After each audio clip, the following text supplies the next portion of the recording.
Entonces, es distinto, y eso es lo que él ha ido buscando. Ha estado en Madrid, ha estado en Inglaterra, ha estado en muchos países buscando a ver si conseguía esa técnica que tiene que tener un profesional.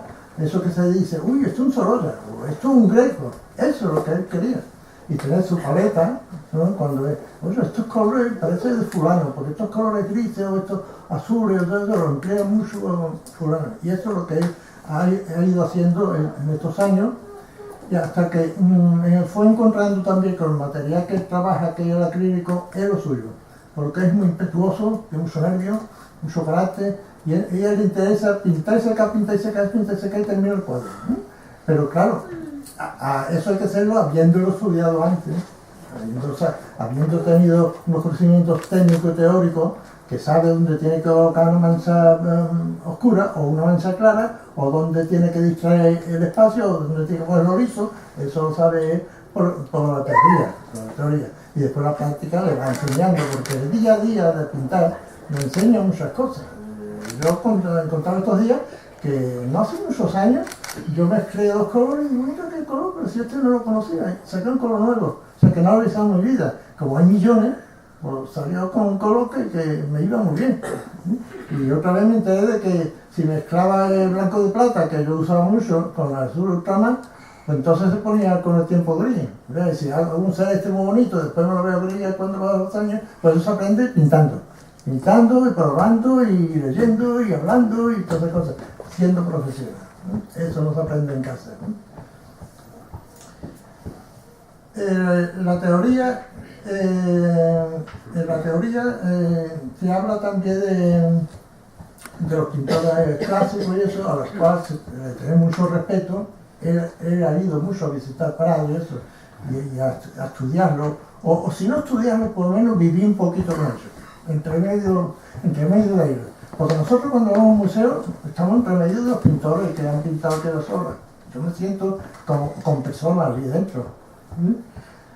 Y los cuadros que hace Ricardo, que los van a ver ahora, que se los van a presentar, a veces hay zonas que parece que era hecho así, un brochazo, para acá, para allá, me arranca aquí, esto de... No, eso está más que pensado. Si no se me en ese momento, lo lleva adentro. Lo lleva adentro. Yo una vez me acuerdo que hice, a veces hacer tonto, cuando uno está solo en el estudio hace las tonterías, yo hasta canto, fíjate. Y una vez le dije, brazo pinta. El brazo se movía, pero claro, movía mi cabeza, pero después hizo una pincelada que digo, yo más quisiera hacer yo con todos mis sentidos esa pincelada. Y es que dentro, el pintor está dentro y se está moviendo en el cerebro y corre por las venas y todo. Es inexplicable. Para mí, yo creo para mí y para todos los artistas, incluso para los grandes maestros, cuando ponemos un lienzo, el gran momento es cuando ponemos un lienzo blanco en el caballete. Lienzo blanco en el caballete. ¿Cómo le meto mano a esto? ¿Dónde pongo el horizonte? ¿O dónde pongo el centro de interés? ¿O dónde pongo la sombra? ¿O la veladura? Esto, lo otro. Y yo creo que a él y a Velázquez y a todos nos preocupa en blanco el lienzo más que pintado. Cuando estamos pintando ya vamos seguidos. Pero cuando está en blanco es el gran peligro. Y este hombre ha vencido, como pinta muchísimo, pues va venciendo todos esos peligros, hasta hacerse el monstruo de Alquiza que es famoso, y nosotros le agradecemos, por lo menos yo le agradezco mucho que esté aquí entre nosotros. No paso por ahí.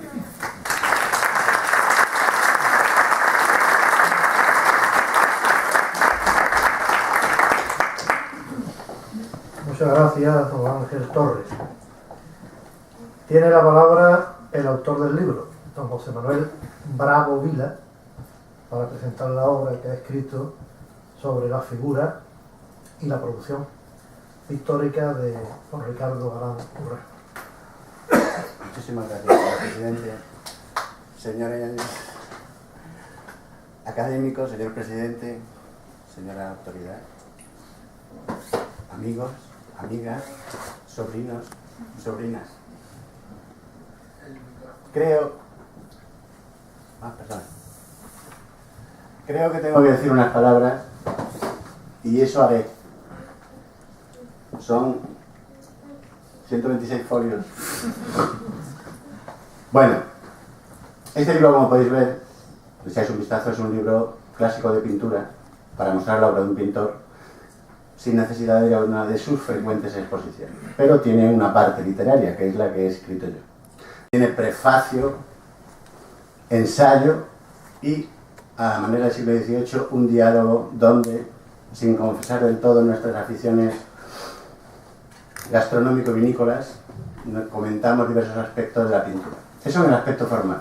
El aspecto de contenido tiene también 3 capas. Está dispuesto como una fruta. Es decir, tiene una cáscara, tiene una pulpa y tiene un hueso. Y voy a intentar describirlas un poquito. La cáscara, la monda del libro, es que el libro es una celebración de la amistad.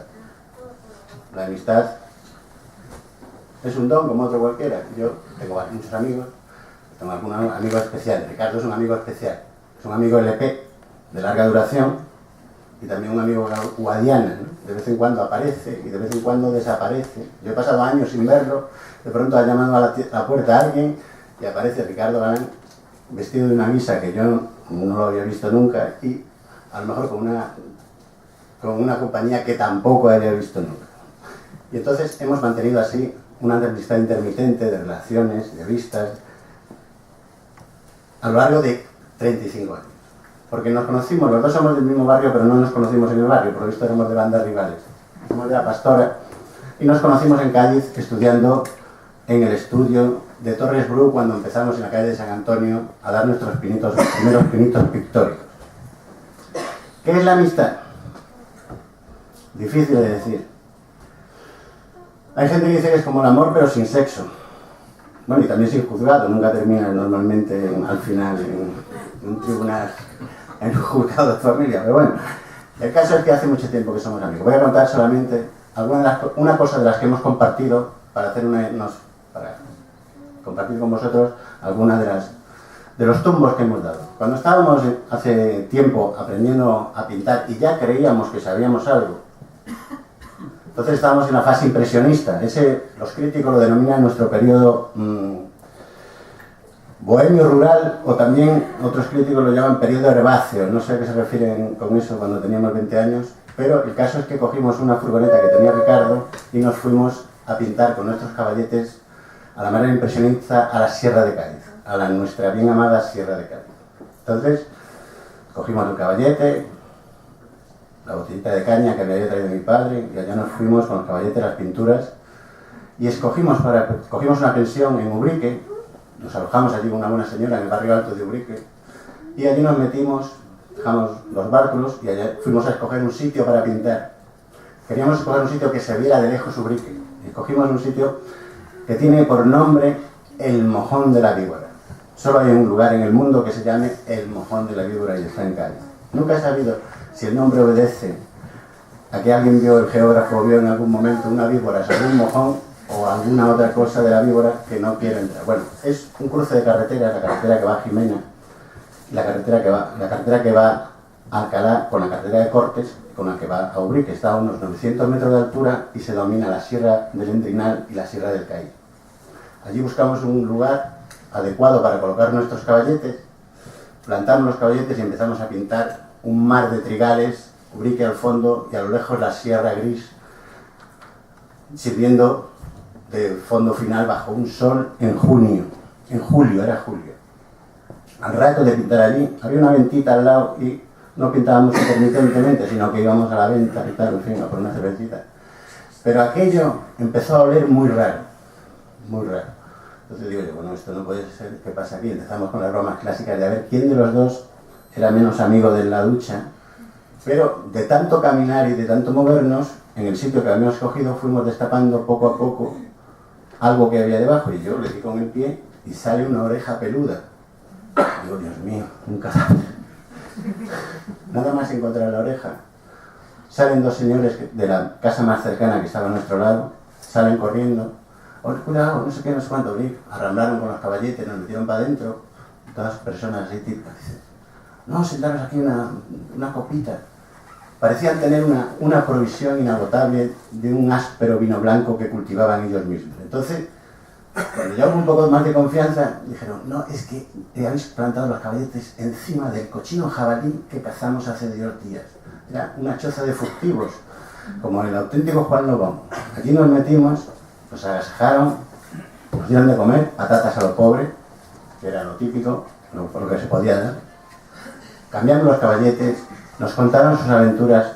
Eran 2 hombres, uno era un hombre muy chiquitito, muy enjuto, que era un furtivo profesional. Y entonces nos contaba que él había conseguido escapar varias veces del sargento de la Guardia Civil del pueblo, metiéndose cuando lo tenía acorralado entre 2 lentiscos, y negándose a salir cuando el sargento le decía, sal, que te tiro una bomba. Y él, recuerdo como si fuera ahora que él decía, tíramela, pero de aquí no salgo, que ya no voy al calabozo. Entonces, ese es el tipo de gente con el que pintamos aquel cuadro. Cuando terminamos ya, bajamos al pueblo a las 4 de la mañana a buscar alojamiento en la pensión que teníamos pagada. Llamamos a la puerta y la señora salió en bata a la ventana y dijo, gamberros, ¿qué hacéis aquí molestando? Y nosotros, allí debajo, dijimos, señora, que estamos alojados aquí, que hemos pagado la pensión. Nada, gamberros, que llaman los guardias. Como el furtivo nos había contado cómo nos gastaba con las bombas el sargento de la Guardia Civil de Ubrique, decidimos coger el coche, volver a subir a las 4:30 al Mojón de la Víbora con la Dianse y alojarnos en la casa porque nos habían dicho dónde estaba la llave.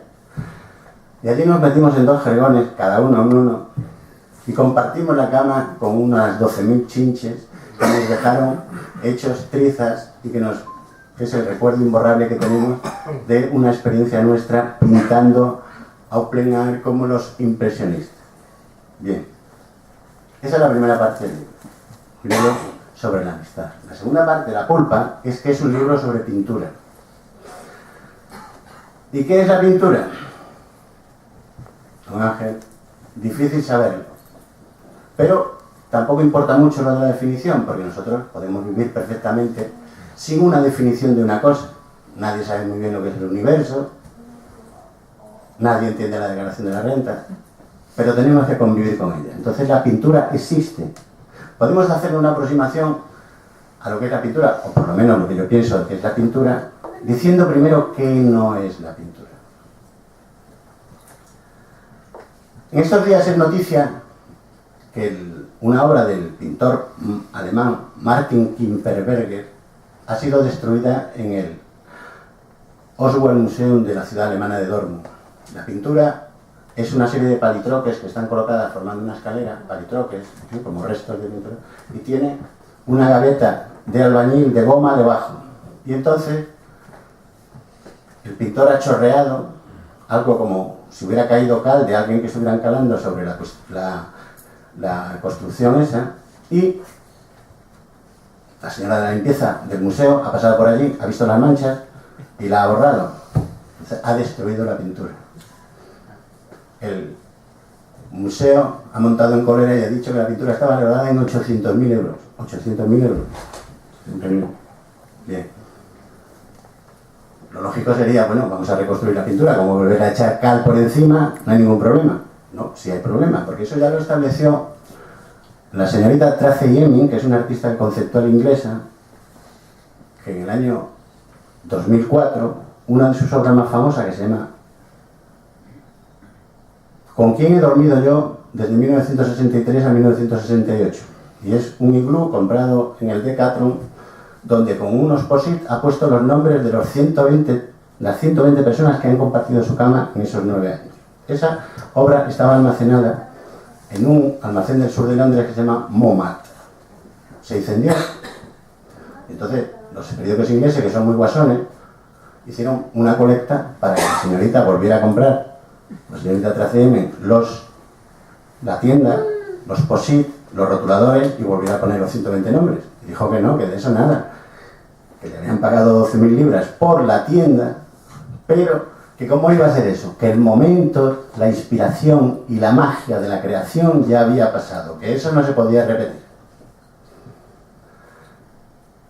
¿Qué hacen entonces los italianos, que se les ha caído la Basílica de San Francisco de Arezzo con un terremoto y llevan 7 años reconstruyendo trocito a trocito y han gastado 2 millones de euros para ver si pueden recuperar los frescos de Giotto? No es la misma cosa, evidentemente, porque los frescos de Giotto sí se pueden reconstruir. Tracy Emin es una artista conocidísima, ganadora del premio, finalista en el premio Turner en la Tate Modern en Inglaterra, que su obra más famosa es una que se llama My Bed, mi cama. Y es eso, su cama, sin hacer, llena de los desperdicios de casi otros tantos, como los 120 de la tienda, y entonces lo presentó a la Tate Modern y ganó. Eso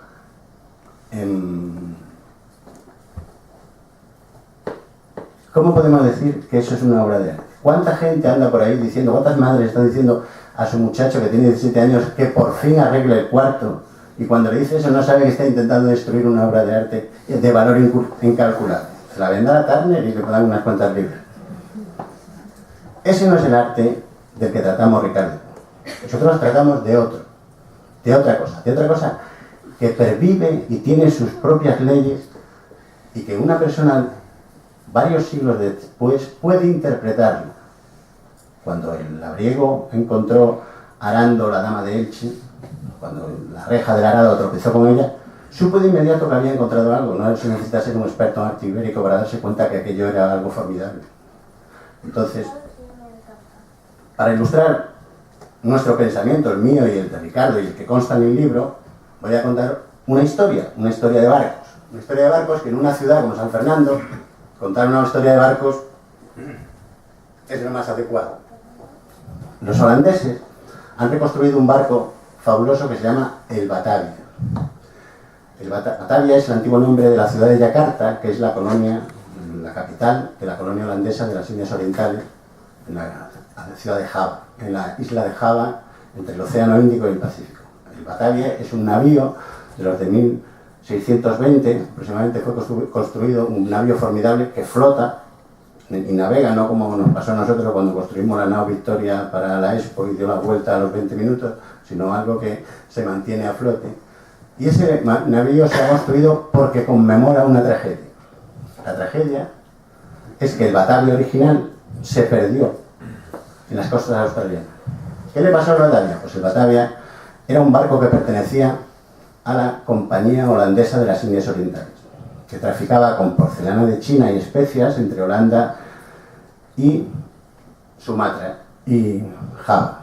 Entonces, estamos en los tiempos donde no se ha inventado el cronómetro. Entonces los marinos, como saben aquí los marinos que están aquí sentados, pueden determinar con relativa facilidad la latitud. Pero el problema de la longitud es muy complicado. No podemos saber este o oeste con facilidad dónde estamos mientras no tengamos un cronómetro. Faltan 150 años, porque estamos en 1628, para que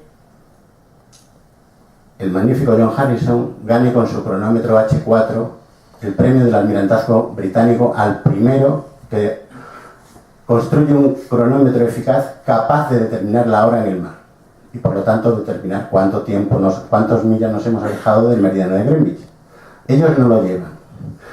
Entonces el barco lleva 9 toneladas de plata para traficar con los puertos de Oriente.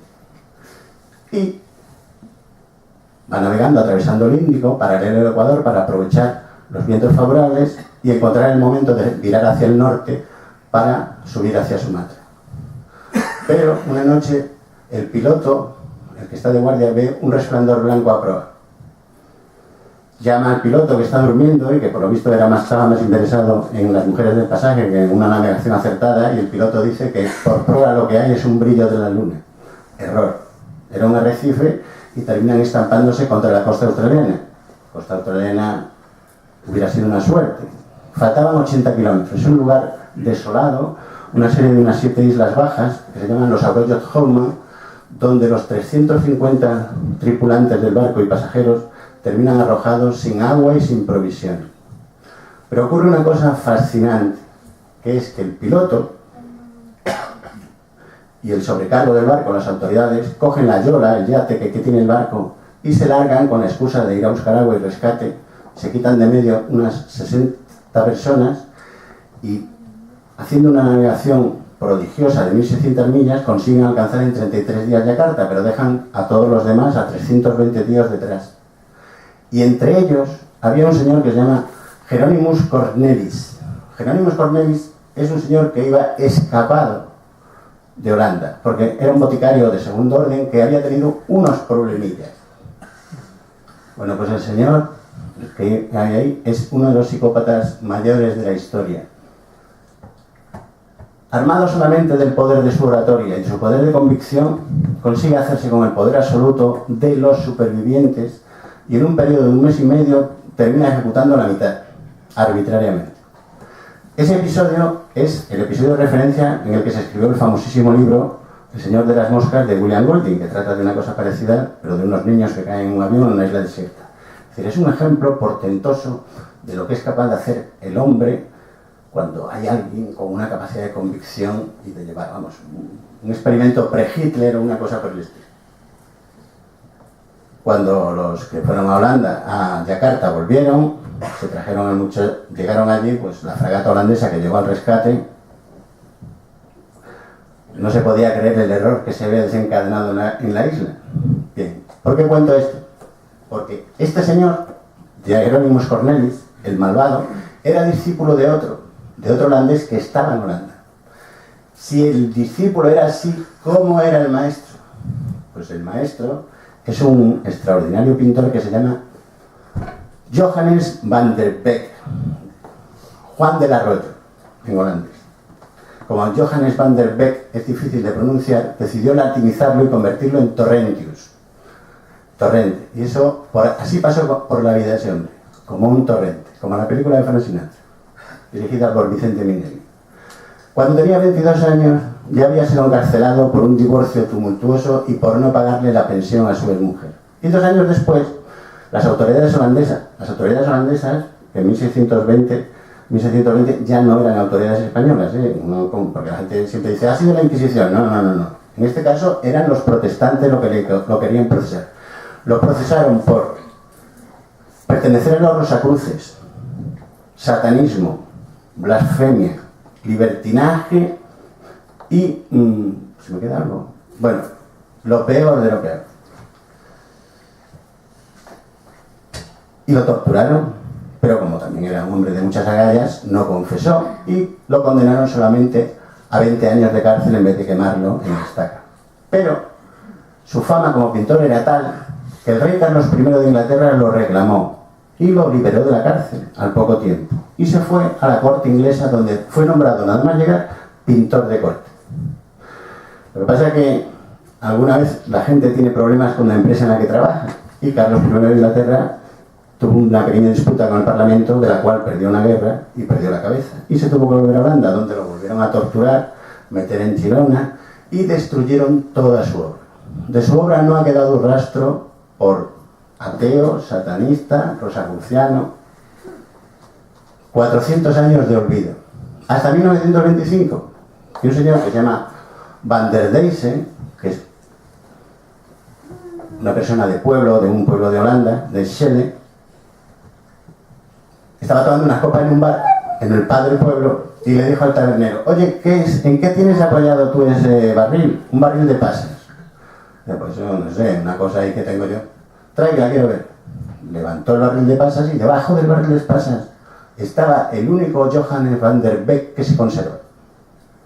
Le quitamos un poco la porquería de las ratas y de las pasas, y es una de las obras maestras del Rijksmuseum. Es un cuadro con la categoría de Johannes Vermeer. Es un cuadro que se llama, fijaros las ironías de la historia, se llama el bodegón de la brida en español. Y su tema es una vanitas, es una pintura del siglo XVII que habla de la futilidad de la vida. La pintura, el tema concreto es la templanza. Entonces, es un cuadro de una negrura impenetrable.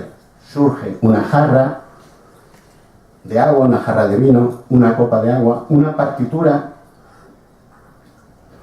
2 pipas y una brida de caballo, un freno de caballo. El tema es la templanza. Y pone, en un holandés antiguo de difícil traducción, pero la traducción, la frase que hay en la partitura es: todo lo que en la tierra existe sin medida perece en el diablo. Y la interpretación es que al vino hay que echarle agua y que para fumar hay que fumar de rato en rato, porque si no, nos intoxicamos. el autor libertino ha hecho una obra maestra cuyo tema es la contención y la templanza. Le hemos sacado el polvo, lo hemos limpiado, lo hemos puesto en el museo y todo aquel que ve el cuadro se queda fascinado por la fuerza, la precisión, la delicadeza, la pasión y el orden con el que fue construido el cuadro. El único superviviente de la obra de un pintor maldito, que nos ha alcanzado a nosotros como una flecha que viene del pasado y nos alcanza la carrera y se clava en un lugar que tenemos cada uno, donde somos sensibles a la pasión, a la belleza, a la emoción. Esa es la diferencia entre lo que he citado antes de Trace Emin y lo que he citado, el ejemplo que he puesto, de lo que yo considero que es una auténtica obra de arte, la capaz de atravesar el tiempo. Los aborígenes australianos, que viven en la Edad de Piedra, son muy aficionados en el norte de Australia a tallar unas puntas que hacen de las botellas de Heineken que van dejando los colonos blancos, los australianos ahora, y todo el mundo sabe que una hoja de cristal cerrada corta más que si es lisa. Bueno, pues tallando cristal, que es dificilísimo, porque es extremadamente quebradizo, consiguen pulirla para que el borde sea como el de un cuchillo realizado con un torno. ¿Qué les impulsa a eso? A meter tanto trabajo, invertir tantas horas en la construcción de un objeto precioso que ya funcionaba bien antes. ¿Por qué hay que terminarlo? Porque hay que construir un orden, hay que construir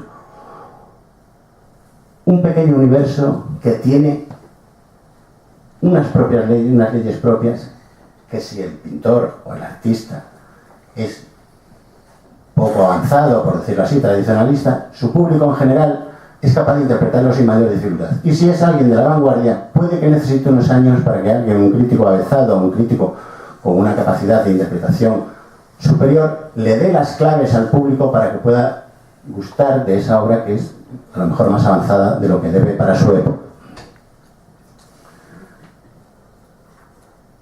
El arte es así, en mi opinión y en la de Ricardo.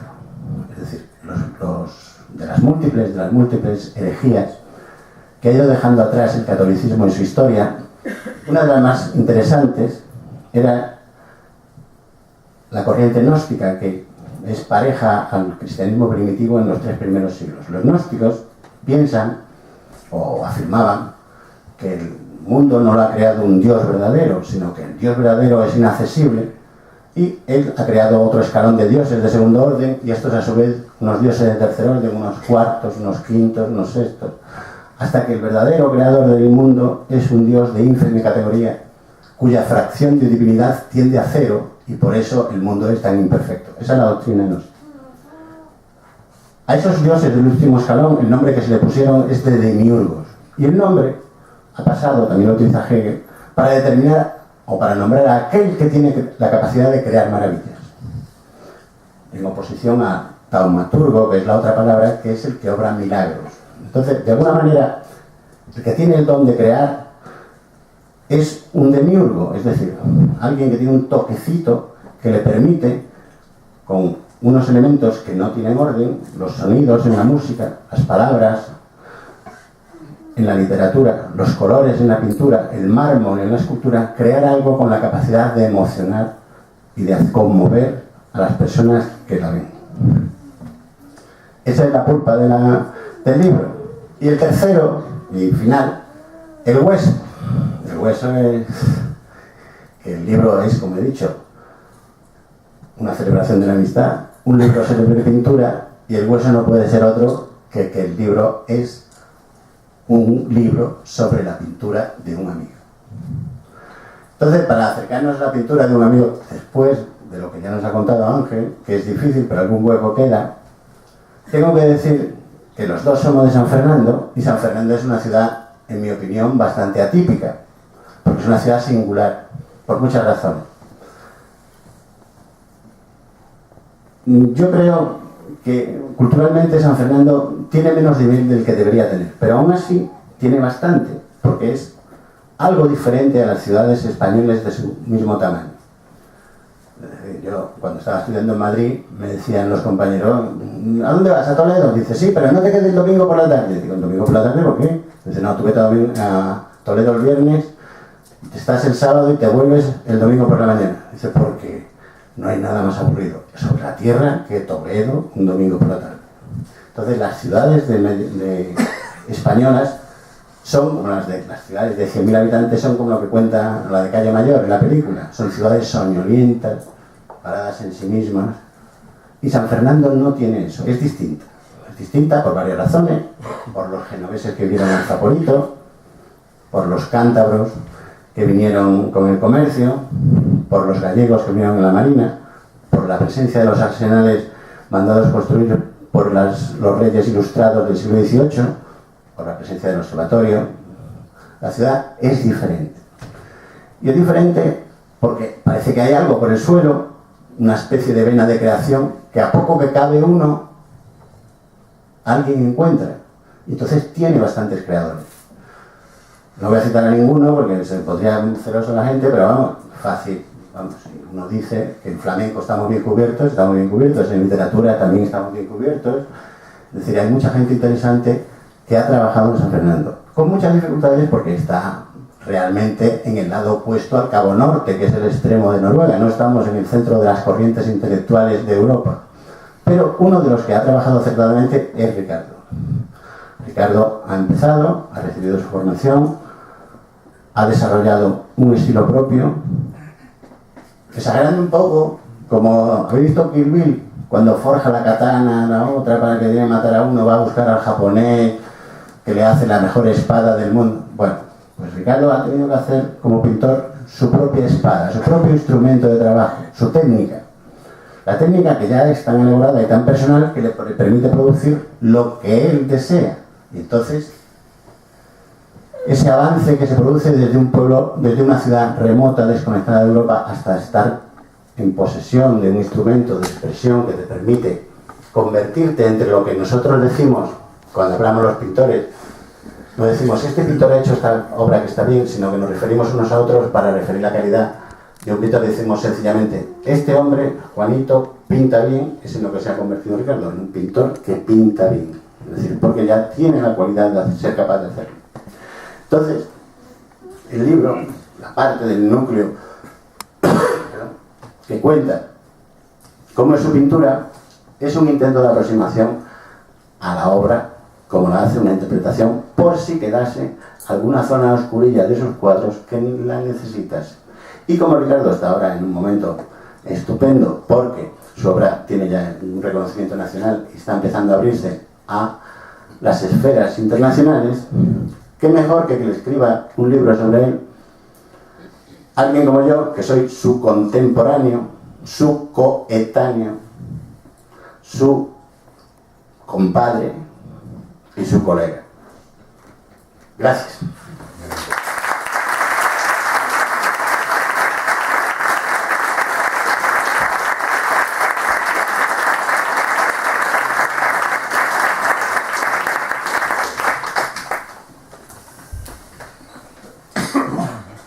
Muchas gracias, don José Manuel Bravo. Gracias. Enhorabuena.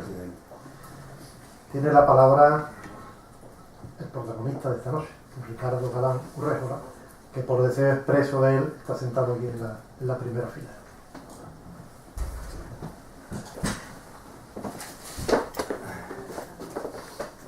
Anda que no eres nadie, tú. Buenas noches. Antes que nada, dar las gracias a todos los que estáis aquí, a todos.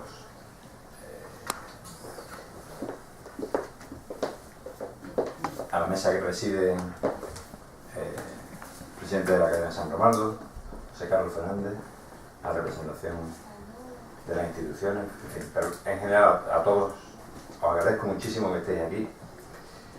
Bueno, ya habéis comprobado lo difícil que tiene que resultar hacer un libro en conversaciones con el monstruo este que acaba de hablar, ¿no? Las conversaciones son tela marinera, profundas, pero muy divertidas. Nos lo hemos pasado muy bien haciendo este libro. Nos lo hemos pasado muy bien, hemos tardado un par de años en elaborar la idea del libro, hemos hablado, nos hemos reunido en muchos sitios de la provincia de Cádiz, en Ventas, por ahí donde hemos comido en Bosques Perdidos, en la costa, hemos estado en Londres, en Madrid, en fin, en muchos sitios. Nos lo hemos pasado muy bien. Nuestras familias nos han aguantado. Y el resultado, vosotros juzgaréis cuál es. Yo no voy a hablar mucho, ya lo han hecho elocuentemente. Solamente quiero dar las gracias a todos. Tengo dar las gracias expresamente a ciertas personas, ¿no? José Carlos Fernández, que inmediatamente que nos pusimos en contacto y hablé con él, le enseñamos un poco el trabajo que habíamos hecho, me brindó que la Academia San Romualdo organizaba este acto, se lo agradezco profundamente. A José Manuel, evidentemente, por el trabajo desinteresado y de amistad y que ha hecho, a su hija Beatriz, que ha hecho la traducción a inglés, se lo agradezco muchísimo. Ángel Torres, que me ha apadrinado también.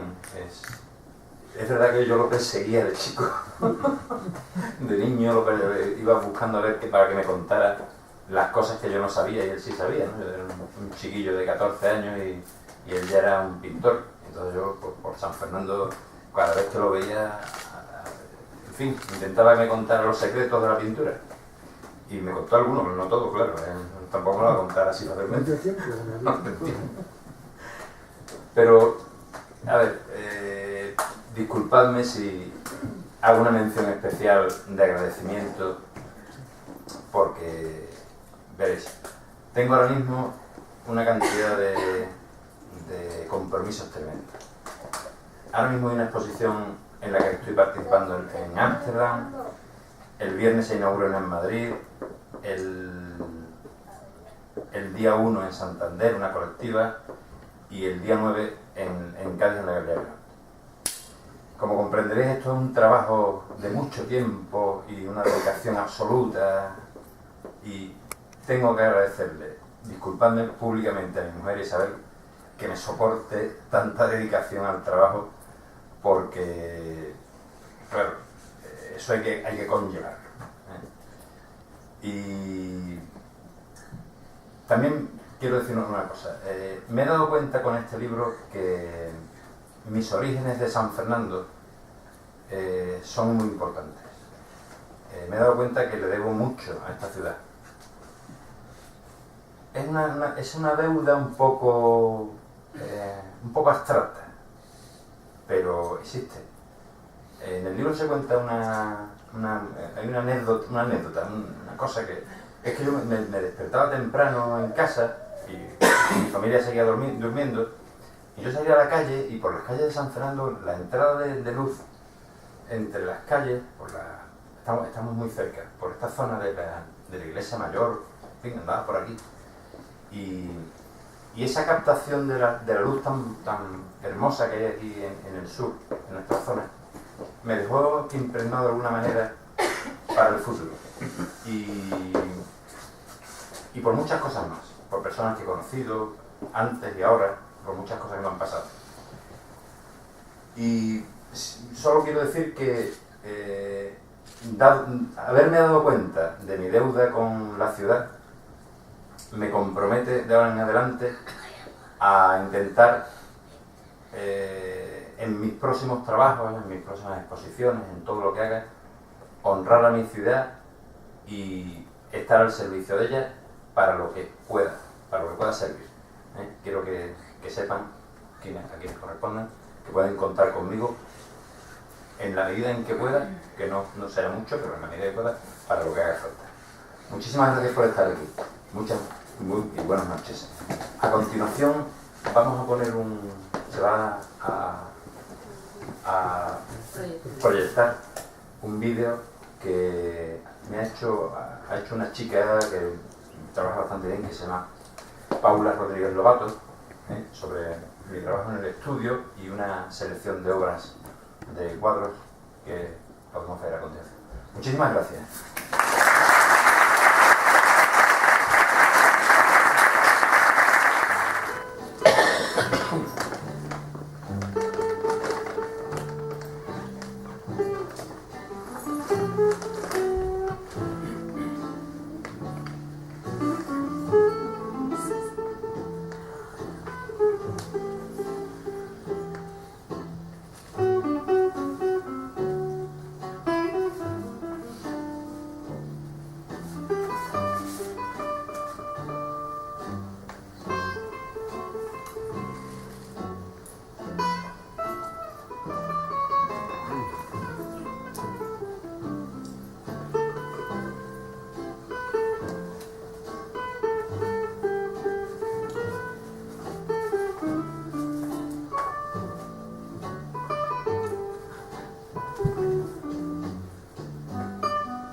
This empty kitchen where I'd want away the hour,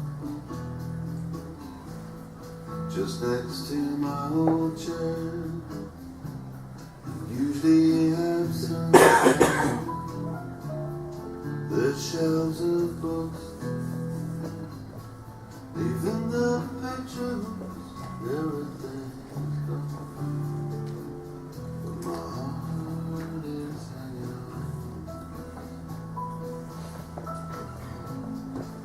soul may the survive the fall. Don't know that it wasted all the things that took our life. You understand? I can see that everything's gone, but my heart is not.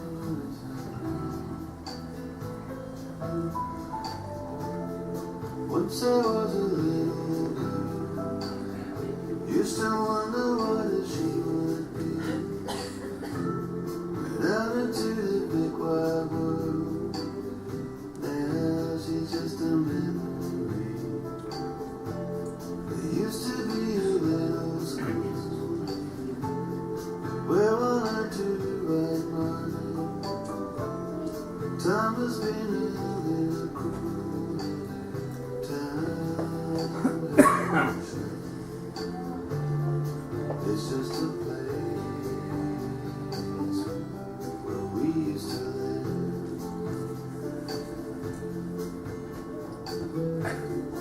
It's just a place where we used to live.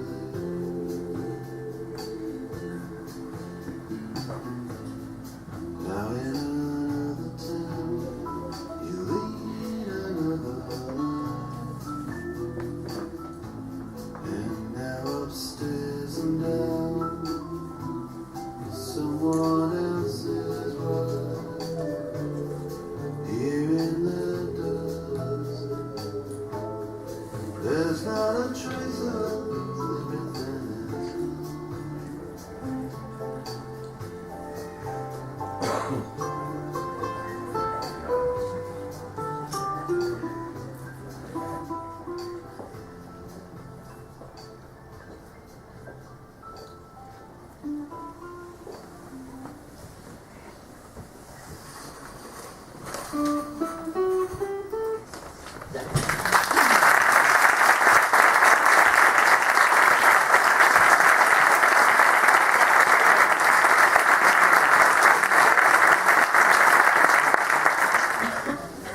Enhorabuena, José Manuel Bravo. Muchas gracias. Creo que el libro está a la altura de la obra de Ricardo. La obra de Ricardo que yo descubrí hace años, que admiré en el museo, en el Salón de Otoño, que fue premiada varias veces y que, bueno, en este caso a la Academia no hay nada que agradecerle. La Academia, no hay que olvidar que una de sus ramas es la de artes, y tampoco hay que olvidar que la Academia está para fomentar, promocionar la cultura en general y particularmente la de nuestra ciudad, más aún cuando acoge en su seno la obra y un libro dedicado a un pintor tan sobresaliente como Ricardo. La Academia está a disposición de todos aquellos creadores de San Fernando que acudan a nuestro seno, que muy gustosa hacemos lo que estamos haciendo esta noche, presentar aquí este libro magnífico, un libro que ya no se puede decir nada más de él, en el momento que el presentador y autor ha dicho que es una celebración de la amistad, un libro que es una celebración de la amistad, ya poco más se puede añadir.